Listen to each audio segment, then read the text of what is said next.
months ago in this courtyard when we spoke about lifting the economy restrictions in 3 steps towards mid-July. You said there would be setbacks and mistakes made. At the time, did you anticipate something of the scale of Victoria in terms of the size of the outbreak and the need to reimpose restrictions to the extent that have been reimposed? The extent of the outbreak in Victoria is beyond what we would have hoped would have occurred. I think that's fairly self-evident, and that is why you've seen the scale of the response from the Commonwealth to support Victoria, and that has resulted now in over 1,000 now ADF personnel now being rolled out, which we've been speaking to the Victorian government about for some time, and we appreciate them accepting that, and that's now being put in place. A key part of that task, I mean, the thing that the ADF can often bring is when problems move to a whole new scale, their logistics and management capabilities are very strong.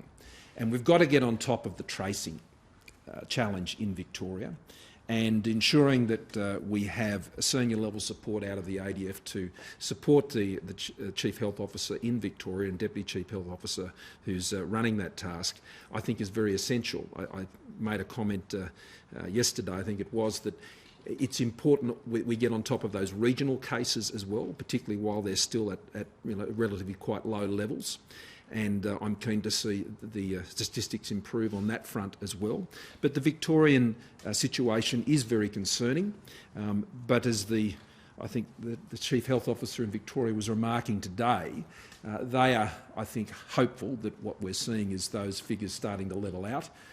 I said yesterday that I thought this would still be at a high level for some time, but as the effects of the lockdown, I think, kick in, then hopefully we'll see those new case numbers fall. And so, yes, it is a big setback in Victoria. In New South Wales, I'm encouraged by the information and news that I'm getting from the Premier there and from the Health Minister, who's just been in a meeting, I think is still in a meeting with all the other health ministers around the country right now, looking at how they can further support the situation in Victoria. But in New South Wales, they've moved incredibly quickly.